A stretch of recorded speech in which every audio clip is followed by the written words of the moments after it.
ഇവിടെ നിന്നൊരിക്കലും രക്ഷപ്പെടാൻ സാധിക്കുകയില്ല. ഇതൊരു ചതിക്കുഴിയാണ്. ഇവിടെ നിന്നൊരിക്കലും രക്ഷപ്പെടാൻ സാധിക്കുകയില്ല. ആരും രക്ഷപ്പെട്ടിട്ടുമില്ല. എങ്ങാനും രക്ഷപ്പെടാൻ ശ്രമിച്ചാൽ പിടിക്കപ്പെട്ടു കഴിഞ്ഞാൽ കൊന്നുകളയും. മാത്രമല്ല, അവരുടെ തലയെടുത്ത് അവിടെ പ്രദർശനത്തിന് വെക്കും, മറ്റുള്ളവർക്ക് കാണുന്നതിന് വേണ്ടി. നീ വരുമ്പോൾ കുറെ തലയില്ലാത്ത മൃതദേഹങ്ങൾ കണ്ടില്ലേ? അതൊക്കെ ചാടി പോകാൻ ശ്രമിച്ചവരുടെയാ. മാത്രമല്ല, എങ്ങാനും രക്ഷപ്പെടാൻ സാധിച്ച വീട്ടുകാരൻ മുഴുവനും കൊന്നുകളയും. എല്ലാവരുടെയും വീടും അഡ്രസ്സും എല്ലാ കാര്യങ്ങളും ഇവരുടെ പക്കലുണ്ട്. എങ്ങാനും രക്ഷപ്പെടാൻ ശ്രമിച്ച വീട്ടുകാരെ കൊന്നുകളയും. അതുകൊണ്ട് വീട്ടുകാരുടെ ജീവൻ നിലനിൽക്കട്ടെ എന്ന് കരുതിയെങ്കിലും പലരും രക്ഷപ്പെടാൻ ശ്രമിക്കാറില്ല. അവരെങ്കിലും രക്ഷപ്പെട്ടോട്ടെ. പെട്ടെന്ന് ആ ഭീകരൻ പെട്ടെന്ന് വീട്ടുകാരെ പറ്റി ഓർത്തും തോന്നുന്നു. അയാളുടെ കണ്ണുകൾ ചുവക്കുന്നു, അയാളുടെ ശരീരം വിറയ്ക്കുന്നു.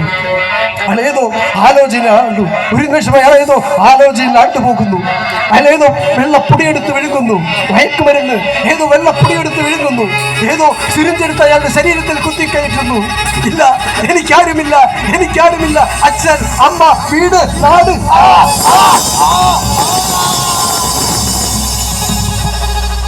എനിക്കാരും വേണ്ട.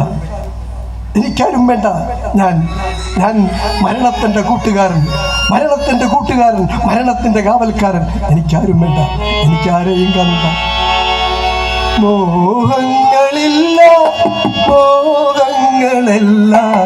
നൊമ്പര പൂവുകളായി.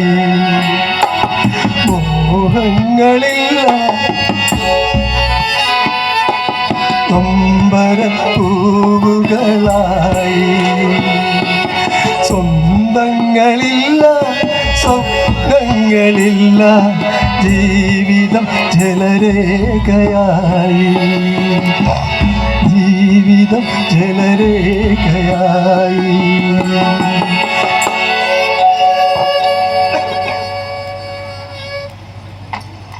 അയാൾ വിറച്ചുകൊണ്ട് നിൽക്കുകയാണ് അയാൾ. ആ സമയം യദു അയാളോട് ചോദിക്കുന്നു, സാർ, എന്നെ ഒന്ന് സഹായിക്കാമോ? എൻ്റെ ചേട്ടൻ ഇക്കൂട്ടത്തിലുണ്ടോ? എൻ്റെ ചേട്ടനെ ഞാൻ കൊണ്ടുപോയിക്കോട്ടെ.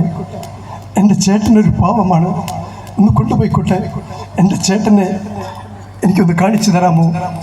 പെട്ടെന്ന് അയാൾ ഒരു ഭ്രാന്തനെ പോലെ അലർന്ന് പൊട്ടിച്ചിരിക്കുന്നു. കാണിച്ചു തരാമടാ, നിനക്ക് നിന്റെ ചേട്ടനെ കാണണമല്ലേ? കാണിച്ചു തരാമടാ. ഒരിക്കൽ നിന്റെ ചേട്ടൻ ഇതുവരെ നിന്നെയൊക്കെ കാണണമെന്നൊരാഗ്രഹം, നിന്റെ വീട്ടുകാരെയൊക്കെ കാണണമെന്നൊരാഗ്രഹം കൊന്നുകളഞ്ഞു.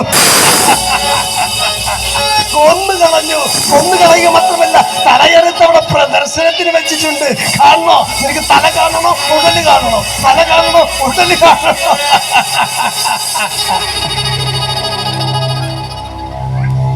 ഇടിവെട്ടറ്റ പോലെ നിശ്ചലനും നിശബ്ദനുമായി നിൽക്കുകയാണ് യദുകൃഷ്ണൻ.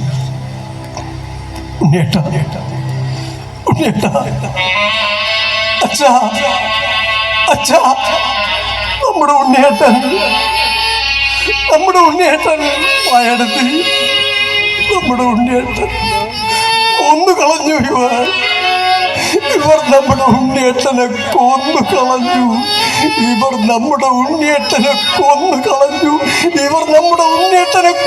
കളഞ്ഞു. പെട്ടെന്ന് യദുകൃഷ്ണ ഭീകരന്റെ അടുത്തേക്ക് പാഞ്ഞെടുക്കുന്നു.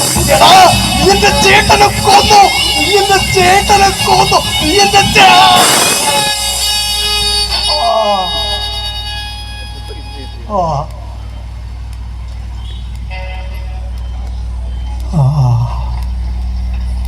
ആ ശബ്ദം നിലച്ചു. യദുകൃഷ്ണന്റെ ശബ്ദം എന്നേക്കുമായി നിലച്ചു. ആ ഭീകരന്റെ വെടിയുണ്ടകളേറ്റ് രക്തത്തിൽ കുളിച്ച് മരിച്ചു കിടക്കുന്നു യദുകൃഷ്ണൻ. ആ ഭീകരൻ യദുകൃഷ്ണന്റെ നേരെ തോക്കു ചൂണ്ടിക്കൊണ്ട് പൊട്ടിച്ചിരിക്കുന്നു. അവൻ എന്നെ കൊല്ലാൻ വന്നിരിക്കുന്നു. കൊന്നുകളഞ്ഞു. എല്ലാവരെയും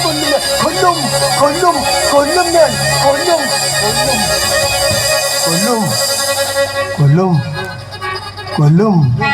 എനിക്കാരും വേണ്ട, കൊല്ലും കൊല്ലും. പ്രിയപ്പെട്ടവരെ, മയക്കുമരുന്ന് അത് മനുഷ്യനെ മൃഗമാക്കുന്നു. ഈ കഥയുടെ ആമുഖത്തിൽ ഞാൻ പറഞ്ഞു, മയക്കുമരുന്ന് അത് മനുഷ്യനെ മൃഗമാക്കുന്നു, ഭ്രാന്തനാക്കുന്നു, ഭീകരനാക്കുന്നു, മനുഷ്യനല്ലാതാക്കുന്നു. അതുകൊണ്ട് പ്രിയപ്പെട്ടവരെ, നമുക്ക് മയക്കുമരുന്നിനോട് നോ പറയാം. നമുക്ക് നമ്മുടെ കുട്ടികളെ മയക്കുമരുന്നിൽ നിന്ന് സംരക്ഷിക്കാം. മയക്കുമരുന്ന് ഇല്ലാത്ത ജീവിതത്തിലേക്ക് നമുക്ക് നമ്മുടെ കുട്ടികളെ പിടിച്ചു കയറ്റാം. ഇത്തിരി കാലത്തേക്കുള്ള, കുറച്ചു കാലത്തേക്കുള്ള ഈ ജീവിതം നമുക്ക് പരസ്പരം സ്നേഹിച്ചും സന്തോഷത്തോടെ ജീവിക്കാം. നന്മയുള്ള മനുഷ്യത്വമുള്ള മനുഷ്യനാകാം.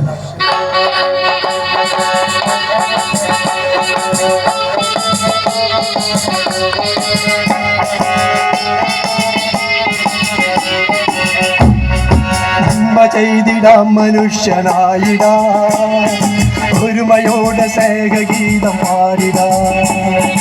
നന്മ ചെയ്തിടാം മനുഷ്യനായിടാം, ഒരുമയോടെ സ്നേഹഗീതം പാടിടാം. ഒരുമയോടെ സ്നേഹഗീതം പാടിടാം. ഒരുമയോടെ സ്നേഹഗീതം പാടിടാം.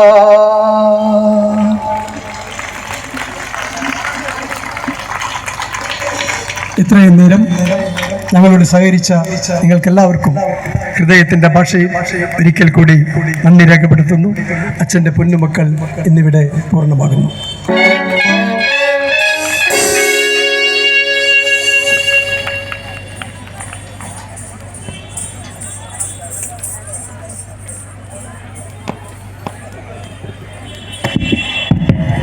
വേദിയിൽ